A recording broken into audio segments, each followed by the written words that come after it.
Hello everyone, my name is Janice Nicole C. Ramirez. Today, I'll be talking about a significant case involving a data leak that affected one of the world's most prominent gaming companies, Razer. This case highlights crucial lessons about data security, ethical responsibility, and accountability in IT roles.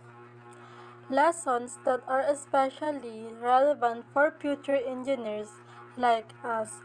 So stay with me as I break down the key points of this case. To begin, let's answer the first question. What is this case all about? The case involved Razer, a well-known global gaming firm, and its IT vendor Capgemini. In 2020, it was discovered that personal information of over 100,000 Razer customers was leaked online due to misconfigured Elasticsearch server. This server, which was supposed to store sensitive customer information securely, had been left publicly accessible for an entire month. As a result, names, email address, phone numbers, and other details of Razer customers were exposed online. Razer blamed Capgemini, the company responsible for managing its servers. As a result, Razer filed a lawsuit against Capgemini for negligence and sought financial compensation for the damages. Now, let's discuss the facts of the case.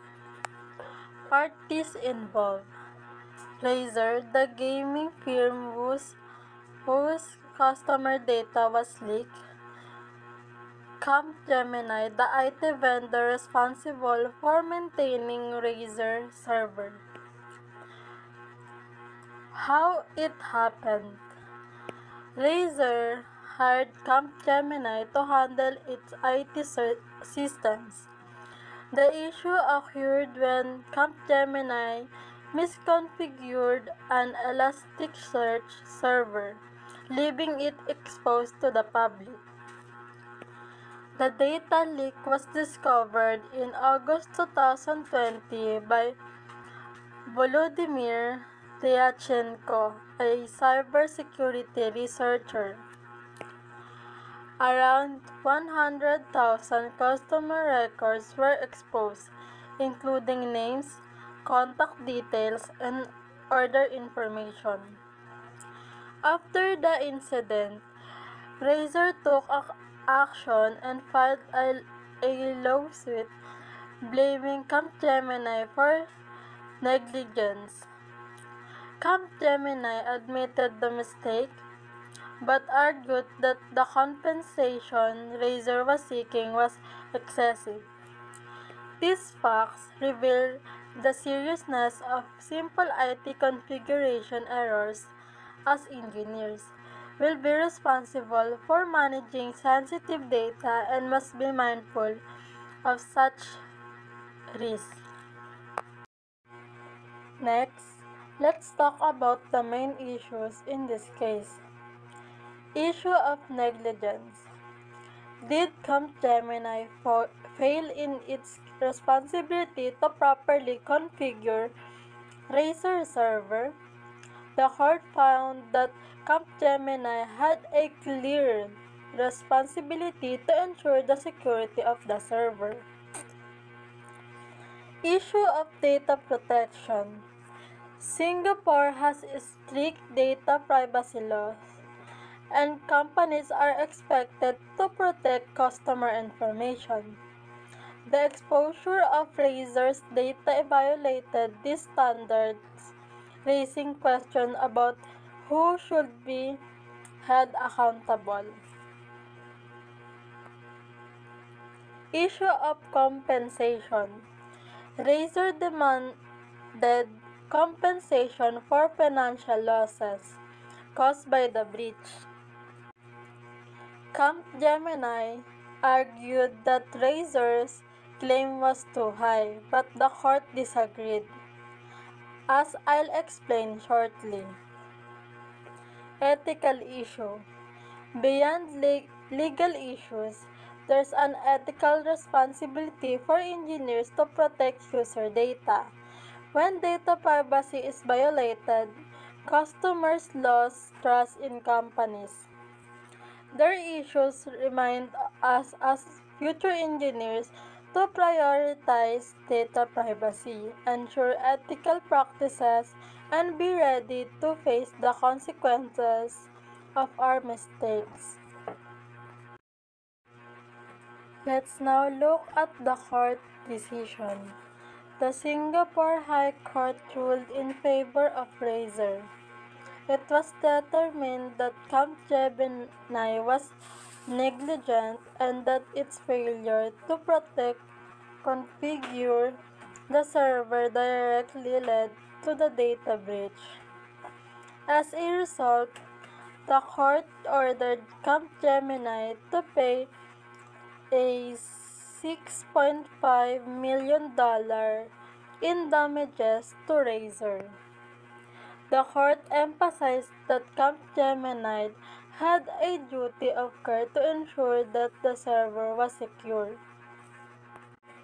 This ruling serves as a reminder that companies, engineers, and IT vendors will be held accountable for negligence.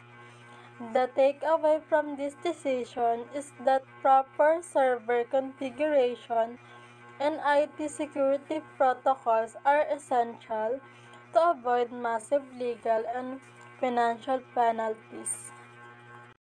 Finally, here's my personal reflection on this case means for us as future engineers. Data security is non-negotiable. As future engineers, we'll work with systems that manage sensitive customer data. Even a small mistake like a server misconfiguration can lead to catastrophic data breaches. We must be accountable for our work. Mistakes caused by negligence have serious consequences, including legal, financial, and reputational damages. As engineers, we'll be expected to take full responsibility for any issues caused by our work. Ethical responsibility. Beyond technical skills, we need to understand the ethical implications of our work. We must protect user privacy and comply with data protection laws like Singapore Personal Data Protection Act. Continuous learning is essential. Technology evolves rapidly. We need to keep learning about cybersecurity trends, tools, and compliance standards. This will help us avoid similar mistakes and build secure, reliable systems. Thank you for listening. This case reminds us how important it is to be meticulous and responsible in our future careers. As engineers, we have the power to create systems that can protect or harm people's data. Let's always strive to build secure and ethical solutions.